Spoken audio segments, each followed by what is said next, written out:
Hello children, good morning, namaskar. You are welcome to Gyanodaya Basic Knowledge for Science classes. I am present for part 29 in the lesson of 8 जीवों में श्वसन।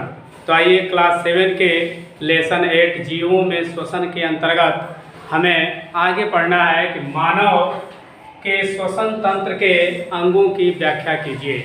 यानी मानव के श्वसन जो तंत्र होते हैं उसके कितने भाग होते हैं। सबसे पहले इसको पढ़ाया जा चुका है। तो मानव के श्वसन तंत्र के 5 भाग होते हैं। इन पांचों की व्याख्या हमें बहुत ही इजी वे में, सिंपली वे में करना है। कैसे? तो मानव के श्वसन तंत्र के 5 अंग इस प्रकार है। पहला होता है नसाद्वार। तो सबसे पहले सवाल उठता है कि नसाद्वार कहते किसे हैं, नसाद्वार क्या है और शरीर में कहाँ होता है और कहाँ पर स्थित होता है और इसका काम क्या है। तो सबसे पहले कहता है हमारे चेहरे के दोनों आँखों के बीच, हमारे चेहरे के, ध्यान से देखो इधर, दोनों आँखों के बीच, देख रहे हो ना, दोनों आँखों के बीच उभरी हुई संरचना को, ये पूरा जो उभरा हुआ संरचना देख रहे हो ना, बाहर निकला कि नहीं है, तो बाहर उभरी हुई संरचना को क्या बोलते हैं? नासिका। नासिका तथा नासिका के आगे वाले उभरे भाग के अगल बगल 2 अंडाकार बाह्य छिद्र को नसाद्वार कहते हैं। इसको समझो, क्या कहता है कि हमारे चेहरे के दोनों आँखों के बीच उभरी हुई जो ये संरचना होती है, बाहर यहाँ से यहाँ तक देख रहे हो ना, इसी को कहते हैं नासिका। फिर कहता है कि नसाद्वार क्या हो गया? इस उभरे हुए संरचना में अगल बगल 2 छिद्र होते हैं। अगल बगल 2 छिद्र है कि नहीं है? अगल बगल जो 2 छिद्र होते हैं उसी को नसाद्वार कहते हैं। बात समझ में आई?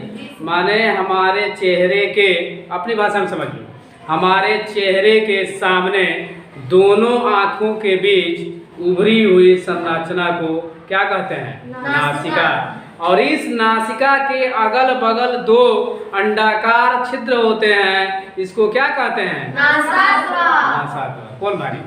आसान है कि नहीं है? फिर एक बार सुन लो, हमारे चेहरे के ऊपर आँखों के बीच पतली लंबी संरचना है ना, जो बाहर उभरी हुई होती है, मैंने बाहर की तरफ उठी हुई होती है, उसको हम क्या कहते हैं? नासिका।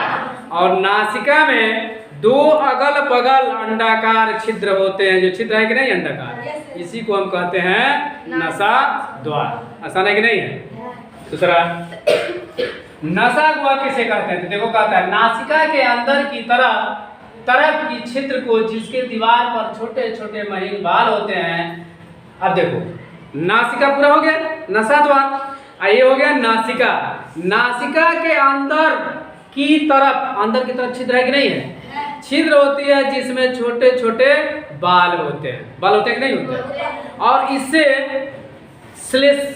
श्लेष्म नामक चिपचिपा पदार्थ निकलता है। देखो, नाक हमेशा जब सूख जाएगा तो उसमें कहते हैं कि अंगुली बार बार उसमें जाती है ना, तो इसमें क्या होता है? इसका मतलब नासा में, नाक के अंदर चिपचिपा पदार्थ हमेशा निकलता रहता है, चिपचिपा पदार्थ निकलता रहता है। तो उसी को क्या कहता है?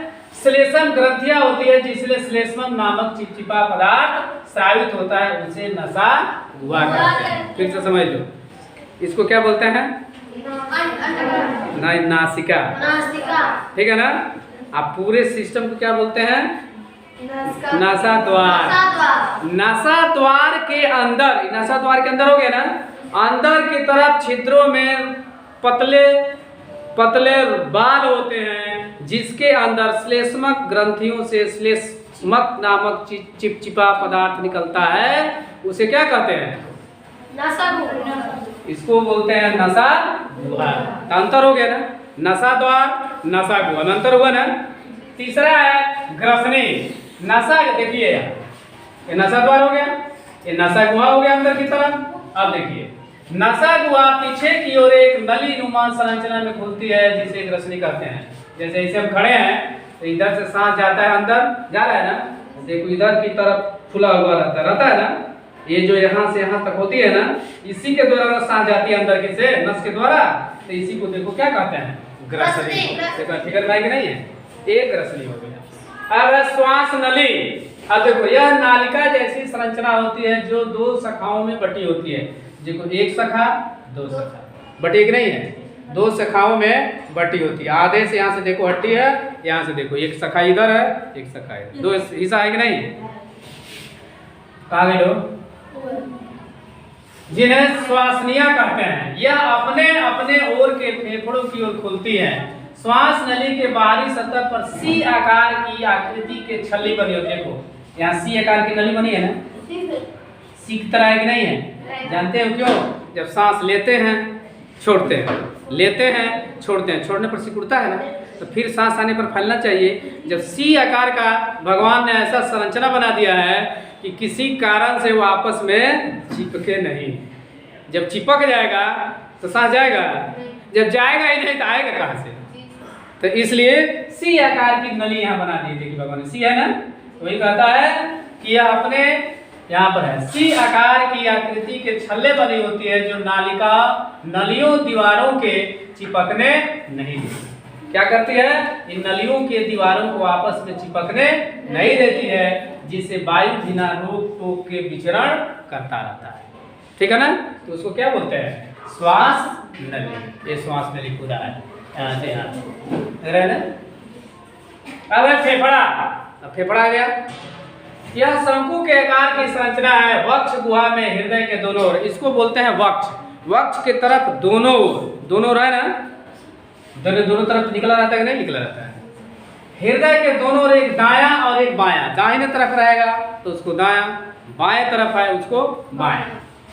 फेफड़ा होता है श्वसनीय फेफड़े के भीतर महीन महीन बहुत सी वायु कुपिकाएं खुली होती है। देखिए यह है ना, अब एक हड्डी ऐसे इसमें कुपी बनी हुई है, फिर यह हड्डी यहाँ कुपी बनी है, यहाँ हड्डी फिर एक कुपी बनी हुई है, फिर एक हड्डी है, फिर वहाँ पर चाकू उसमें हवा भरे कुपी बनी हुई है, सब में कुपी बनी है। यहाँ देख रहे हैं ना, ऐसे ऐसे ऐसे तमाम पूरी कोशिकाएं अंदर सब कुपी तरह की बनी हुई है। इसी में हवा जाता है भरता है, हवा जाता है भरता है, जाता है भरता है, फैलता है सिकुड़ता है।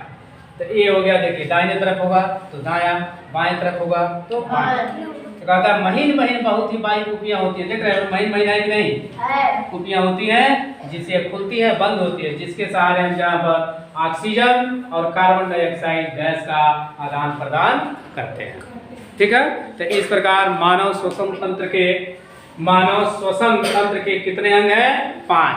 कौन कौन है?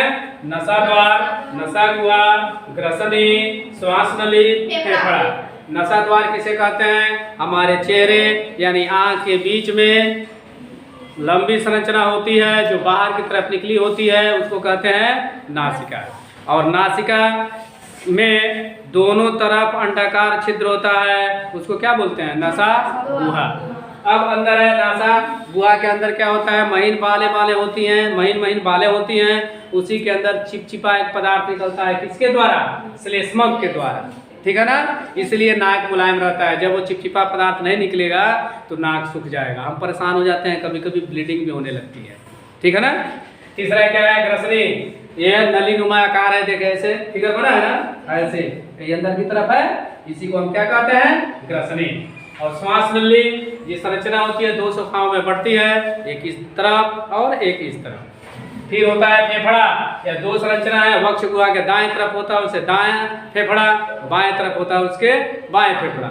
सब में अनेक वायु कुपियां होती हैं जहां ऑक्सीजन और कार्बन डाइऑक्साइड का आदान प्रदान होते रहता है। इस प्रकार हम मानव श्वसन तंत्र के 5 अंगों के विषय में बहुत ही इजी वे में जान गए।